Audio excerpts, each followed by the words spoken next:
ground, you feel it moving with the revolution.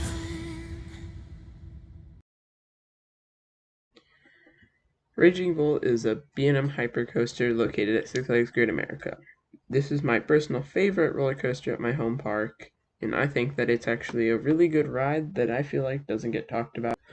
Now, for some quick stats, the ride has a height of 202 feet, a drop of 208 feet, and speeds of 73 miles per hour, and a length of 5,057 feet of track.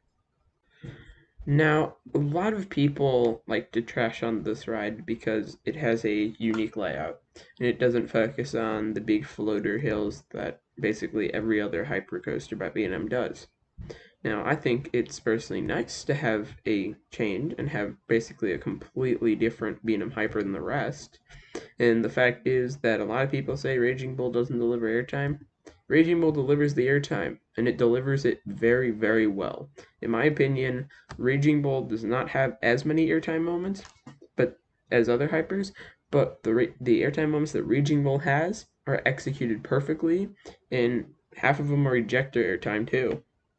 I mean, the ride is very unique and delivers in layout and also in ride.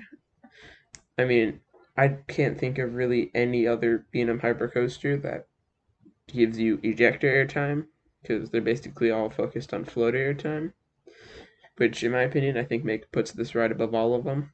And I will now go to the POV and I will walk you through the ride layout and tell you what I think.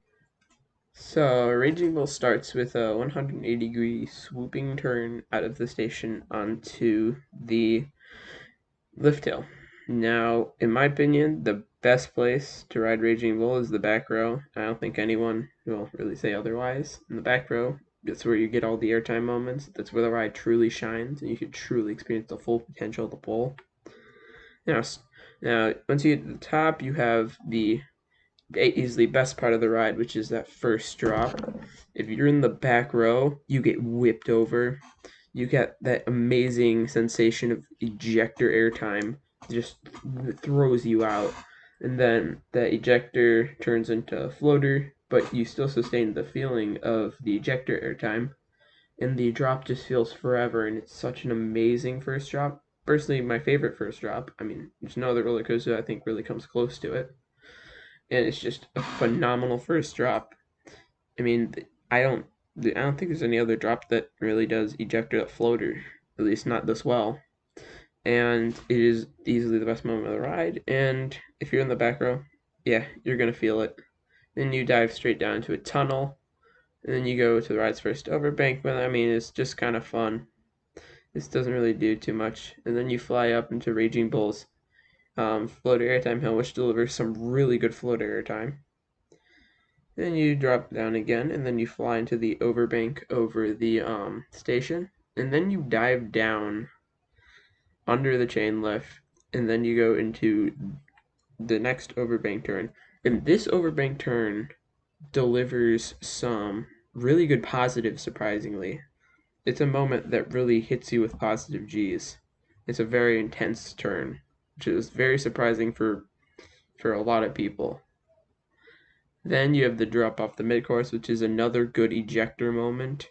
Not as good as the first drop, but it still delivers the airtime, and it is another element you should not overlook. Then the ride comes down into another floater hill, which delivers some okay floater. I mean, it's not too special. Then you have the helix over the drop, which I mean is fun. Then you have another little floater moment as you dive down into, I like to call the blitz section, though it's just really a figure eight element, which is an element, and this element really is another element that really packs the positives. It's another really intense element, and personally, I really think that element's fun, and I really enjoy that element. That's actually one of my favorite elements on the ride, just because I like how it's low to the ground. It feels like you're going a lot faster than you are. It also hits you with the positives. But yeah, that was the going through the layout. Now, for my final thoughts on Raging Bull, I think that's a very underrated B&M hypercoaster, and a ride that I think should be talked about more, and a ride that I think a lot of people just overlook. It is a ride that is definitely worth going to Six Flags Great America, and Six Flags Great America has also got some other phenomenal rides that's worth going to. But Raging Bull is a phenomenal ride and a ride that you should not miss out on. This is The Enthusiast. Goodbye.